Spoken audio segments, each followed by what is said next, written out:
O 556 está liberado ou não está? Bom, se você está com pressa, que é uma resposta rápida, tá. Eu entendo que tá, que você pode comprar. Agora, para você entender o porquê, você vai precisar de um pouco mais de paciência, porque isso aí demanda a compreensão de vários institutos para você chegar nessa conclusão, tá? Se você me acompanha nas outras redes sociais, e eu peço a você que desde já acompanhe, porque lá eu ponho muita coisa do dia, informações mais rápidas, coloco principalmente no Instagram. Hoje no Twitter, por exemplo, nós tivemos um embate com um deputado desarmamentista já apontado aqui no canal. Então, se você está no Twitter me seguindo, você vai acompanhar essas coisas, e no Instagram também. Então, como é que você vai achar essas redes? Entra lá no nosso site www.proarmas.com. No canto superior direito você encontra todas as nossas redes sociais, segue lá, certo? Porque logo eu estou batendo 10 mil lá no Instagram também, e eu vou poder colocar, quando acontece isso, abre uma ferramenta, eu posso colocar links de outros sites lá para vocês, e vocês acompanham em tempo real qualquer alteração que eu ficar sabendo, qualquer informação que eu tenha acesso, com tramitação de lei nova, ou alguma outra coisa relativo ao nosso interesse, eu já jogo lá, é mais rápido do que fazer vídeo, você já recebe a informação de uma maneira mais rápida. Aproveitando que nós estamos falando do site, eu queria avisar os assinantes que nós estamos trabalhando para construir uma plataforma de assinantes, porque hoje como é que funciona? Você se torna assinante, você vai para um grupo de WhatsApp onde você pode solucionar perguntas, fazer sugestões e receber lá todo o material que nós demonstramos aqui, utilizamos no canal, bem como todo mês você vai receber um e-book ou um curso específico do nosso interesse, tá ok? Então, você se tornando assinante, você vai ter acesso a esse material. Se você ainda não é assinante, se torne assinante lá no site www.proarmas.com. Por enquanto está no grupo de WhatsApp, mas a gente já está construindo a plataforma, vai vir com o site definitivo, lembrando que esse formato de site é provisório, embora o endereço seja esse mesmo. Mas vamos explicar então por que eu entendo que pode a aquisição do armamento no calibre 556, a famosa plataforma T4 da Taurus, que tem gente que conseguiu, tem assinante do canal que postou vídeo que conseguiu comprar, já recebeu o armamento, tá lá feliz, tal, não sei o que. Tem outros sites falando que tem região que está definindo, tem região que não está, que na prática é diferente da teoria e tal, não sei o que. E, claro, tem o vídeo que eu indiquei como um vídeo excelente, que é o vídeo do Fabrício, dizendo que não pode, e ele explica por quê. Bom, como é que eu posso dizer que pode se recentemente eu indiquei um vídeo dizendo que não pode? Bom, a resposta é relativamente simples, a explicação é um pouco mais complicada. A resposta é a seguinte, que no direito, dizer que sim ou não é o menos importante. O importante é você estruturar o seu raciocínio para justificar por que pode ou por que não pode. Ou seja, embora o raciocínio esteja perfeito, o Fabrício está correto, e eu vou explicar para vocês por que está correto, eu ainda assim entendo que pode com base em um outro raciocínio. E o que o Fabrício fala? Ele fala o seguinte, no direito brasileiro, quando existe conflito de normas, tá, antinomia, a gente utiliza uma lei que chama LINDB. Você acha ela fácil no Google, escreve LINDB, normal, com B mudo, Lei de Introdução ao Direito Brasileiro. E no artigo 2º estabelece que a lei nova revoga a lei velha, tratando do mesmo tema. E muita gente se pautou nisso para dizer que o 556 estava liberado. O que eles dizem? Olha, a portaria 136 tratou do tema, então ela revoga a portaria 51 do Colóquio, porque ela é nova. E pronto. No entanto, o parágrafo 2º do mesmo artigo ele diz o seguinte, que quando uma lei é específica, pelo princípio da especialidade ou especificidade, você deve observar essa lei específica. Então vamos mostrar aqui para vocês o que aconteceu. Você olhando a portaria 51 do Colóquio, você vê já que ficam proibidas para utilização no tiro esportivo as armas de calibre 556 NATO, ou seja, uma proibição específica e nominal. Se você olhar a portaria 136, ela trouxe que é vedado a aquisição de armas de fogo na utilização do tiro esportivo, de uso proibido, de arma automática e de arma não portátil. Ou seja, a grosso modo parece que ela liberou tudo, porque ela não trata especificamente desse tema. No entanto, como a portaria do 51 traz uma vedação específica nominal, ela não é revogada pela geral que está aqui por conta desse princípio da especificidade. Então, qual que é a compreensão dessa redação aqui? É que é vedada a aquisição das armas de fogo para tiro esportivo, de uso proibido, de arma automática, de arma não portátil e as nominalmente tratadas no artigo 81 da portaria 51. Mas aí, nós voltamos àquela questão, está ou não proibido o 556? Bom, o outro argumento que nós encontramos sobre a aplicação ou não, a autorização para comprar o 556 é do critério hierárquico. E como que funciona o critério hierárquico? Vou mostrar para vocês. No Brasil funciona assim, nós temos uma estrutura hierárquica das leis e a lei superior prevalece sobre a inferior. Então nós temos no topo a Constituição Federal, logo em seguida emendas constitucionais, tratados internacionais sobre direitos humanos, que são recepcionados pela Constituição, as leis complementares, ordinárias, leis delegadas, decretos legislativos, onde estão os decretos aqui, resoluções, medidas provisórias, decretos regulares, portarias e normas individuais. Então veja, a portaria está aqui embaixo. Então qual que é o argumento? Como se trata de decreto, eu acho que aqui no lugar de regulares eram regulamentares, que são esses, mas enfim, como se tratam de decretos legislativos, a portaria está inferior. Então, como a portaria 51 está abaixo do decreto, que em tese possibilitou a aquisição do 556, porque a portaria 136 reflete o que está no decreto, e no decreto está aquela mesma estrutura de autorização, você poderia ter acesso a esse calibre. Então, veja, nós temos então dois critérios que estão sendo utilizados para justificar a utilização, a aquisição do 556. Primeiro critério temporal. A portaria 136 é mais nova que a 51. Ela é afastada pela especificidade.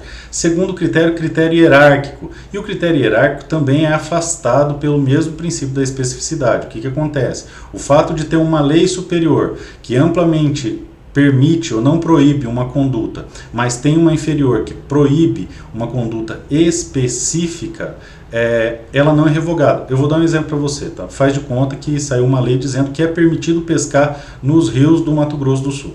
No entanto, tem uma lei específica anterior dizendo que no rio Salobra você não pode pescar. Essa lei nova autorizando pescar nos rios não altera aquela específica. Vamos outro exemplo. Sai uma lei autorizando todo mundo comprar avião. No entanto, um avião determinado modelo X é proibido de ser adquirido. Mesmo que essa lei seja anterior, a lei nova não revoga esta lei anterior.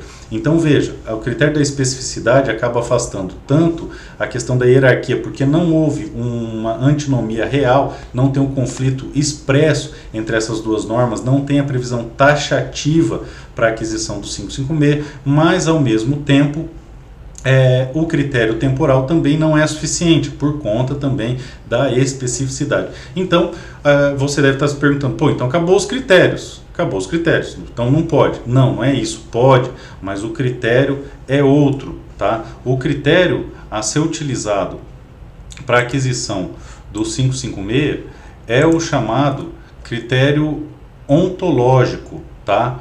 Ou ainda o critério sistemático. E o que quer dizer esse critério ontológico? O critério ontológico é aquele que busca a vontade do legislador. Normalmente, quando a gente vai trabalhar com critério ontológico, a chamada ratio legis, a razão da lei, para que ela foi feita, onde ela se enquadra, muitas vezes a gente precisa utilizar inclusive a exposição de motivos, ver quais os motivos do legislador. Por exemplo, você vai trabalhar com um interveniente garante numa sede do decreto rural, que é algo que eu mexo bastante aqui. E questiona-se a nulidade ou não desse interveniente, quando ele dá garantia, seja hipoteca, seja garantia pessoal ou real de outro sentido. Por quê? Porque na exposição de motivos explica em que você tem um dispositivo lá que fala que é nulo isso aí, e na exposição de motivos diz em qual situação que isso é nulo. Então, por conta da interpretação, mudaram a aplicação disso aí algumas vezes no STJ, enfim, isso não é a matéria aqui, é só para você entender. Então, qual que é a função da lei? É um critério válido de interpretação dos sistemas, tá? E a interpretação sistemática, qual que ela é? Ela considera todo o ordenamento jurídico, toda a função da disposição do ordenamento jurídico e como ele se põe. E neste ponto, eu entendo que é permitido o 556, sim. Por quê? Embora a portaria 51 traga a vedação expressa do 556, se você olhar no próprio cabeçalho da portaria 51, você vai ver, vamos voltar ela aqui, você vai ver lá no cabeçalho que ela retratava uma realidade jurídica diferente, uma base legislativa diferente. Olha aqui, o comandante no uso das suas atribuições, tarará, tarará, piriri pororó, deixa eu achar aqui, do artigo 24 tal, aprovado pelo decreto tal de 2000, de acordo com a plano de diretoria 1. A presente norma tem por finalidade normatizar os procedimentos previstos no decreto 5.123 de junho de 2004, Regulamento da Fiscalização de Produtos Controlados R105, aprovado pelo decreto tal, de dezembro de 2000, referente às atividades de tiro esportivo e caça. Vamos pintar isso aqui. Outra tese que surgiu, que o pessoal falou, é o seguinte: mas mudou toda a base legislativa, então não vale mais. Não, isso também está errado. O que acontece? Isso aqui é recepcionado à medida que essa base muda. No entanto, isso não afasta a questão de uma readequação ontológica, uma readequação sistemática disso aí. O que eu estou querendo dizer sobre essa readequação ontológica ou readequação sistemática? É simples. Desde a Portaria 51 até hoje, a política de armamento no Brasil, a política de produtos controlados no Brasil mudou e mudou radicalmente. A vontade do legislador é nítida em outorgar para o caçador, atirador e colecionador, o CAC, o acesso a essas armas. Isso fica muito claro na estrutura dos decretos e isso fica mais claro ainda com a Portaria 136. Então, por uma interpretação ontológica, ou seja, qual que é a ratio legis, a função da lei, ou ainda por uma interpretação sistemática, como se estruturam todos esses sistemas normativos, é possível sim você concluir que é permitida a aquisição do 556. Inclusive, eu acredito que essa seja a melhor interpretação, esse seja o chamado melhor direito que a gente utiliza nas peças jurídicas em geral. O advogado usa muito isso aí, conforme o melhor direito.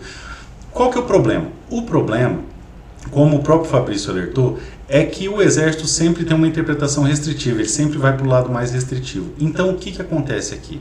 Se você teve o seu pedido de aquisição negado, é importante que você busque outros meios, faça recurso administrativo, faça o judicialize, se for o caso, entre com mandado de segurança. Por quê? Porque o juiz, ao analisar isso aí, ou o próprio Exército num recurso administrativo, ele vai ter que se debruçar sobre essas questões que eu estou pondo para vocês, porque percebam, é plausível e é correta a interpretação de que permanece o 51, artigo 81. No entanto, numa estrutura sistemática ou numa estrutura ontológica, você consegue afastar essa aplicação, embora você não trate nem de supremacia, vamos chamar assim, hierárquica, nem de questões temporais, qual que veio primeiro, qual que veio depois. E você vai falar sim da razão da lei, da vontade do legislador e também da estrutura jurídica que foi alterada. O pano de fundo que o 51 regulamentava não é mais o pano de fundo que a 136 regulamenta. Dessa forma, eu acredito que vale muito a pena sim você parar de pensar de uma maneira subserviente, não vou arrumar confusão, vamos esperar. Não, exija seus direitos. O direito existe sim, eu acredito que é possível a aquisição do 556 e acredito que você deve buscar os meios legais para tanto. Se você não conseguir a autorização de aquisição, e eu acho que é possível que consiga, algumas regiões militares já estão deferindo, mas se você não conseguir, faça o recurso cabível, eventualmente faça o mandado de segurança, mas lute até o final. Vocês sabem, o preço do direito é eterna vigilância e não merece o direito aquele que não luta por ele. Então, se você tem interesse em adquirir, tem condições de custear uma briga por conta disso, faça isso sim, meu amigo, porque eu acredito que existe matéria suficiente para você atingir o êxito. Então, veja, para fechar o conteúdo do vídeo, o vídeo do Fabrício está corretíssimo, no entanto, é possível uma interpretação diferente e é a que me filio. Com isso, eu me despeço de vocês, agradeço mais uma vez os assinantes, peço a você que ainda não é inscrito no canal, se inscreva, ative as notificações e compartilhe os vídeos. E se você quer participar das mobilizações para alterar, melhorar ou trabalhar um aprimoramento da legislação, seja qual for o seu segmento, produtor rural, CAC, lojista, presidente de clube, eu sei lá no site proarmas.com você tem não só a plataforma para você se tornar assinante do canal, como você também tem todos os grupos de WhatsApp para mobilização. E ali você vai poder escolher qual que é a sua categoria e aí você vai trabalhar com as categorias que você tem afinidade, vigilante, por exemplo. Se a sua categoria não estiver lá, me fala que eu crio e depois, provavelmente ainda essa semana, eu vou fazer um vídeo explicando como é que funciona o trabalho desses grupos de mobilização, tá ok? Vai ser muito mais do que um simples grupo de informação e ativismo digital, vai ser um grupo para formação de líderes e criar um movimento nacional mesmo para a gente poder ter força política para alterar isso aí. Desde já agradeço a todos vocês e me despeço. Um forte abraço.